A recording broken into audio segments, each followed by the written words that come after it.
Babaw, bilang babaw. Mel.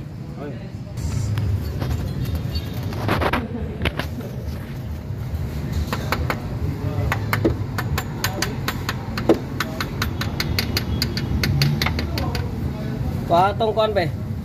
Ngayon.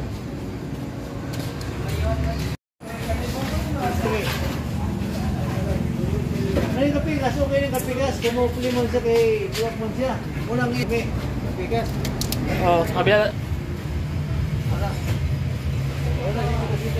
Mga Timbrador, Brad, shout out. Timbrador guys, next project na naman yan.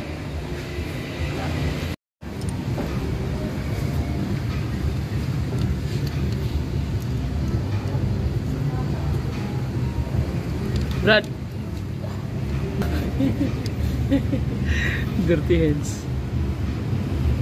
Yan guys, ang atong Timbrador, Chief Electronic Technician, Ramil Payat. Tanggalan ng spring belt. Okay, so ayan na guys, nakabit na natin yung belt. So ang gagawin natin is ikakabit na natin yung ayan.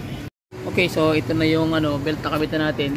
So yung timing nito, tawag yan, ayan makikita nyo yan, naka-up yan.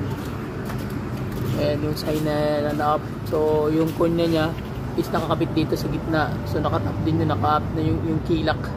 So naka-up niyan din. So hindi din makikita kasi nakatabon yung kanyang bolt lock.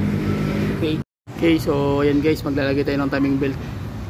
So makikita mo naka-sign yung up. So naka-up na yung position. Tapos yung kilak niya dito sa loob, hindi makikita kasi nasa loob yan. Naka-tap din yan, naka-up.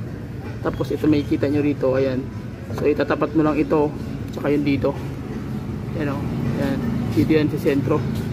Yan, okay. So sa na agad. Okay, so ayan na guys, basic pointers tutorials pa rin itong belt. Magkakabit kayo ng belt, kailangan yung araw kung ano yung takbo ng makina mo, saan yung direction, ganun din yung kabit mo ng belt. Kasi kung magkamali kayo, papuputol yan.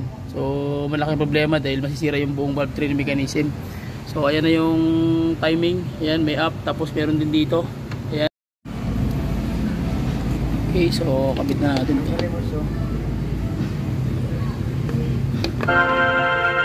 Ayan na, so pasok mo natin to guys. Okay.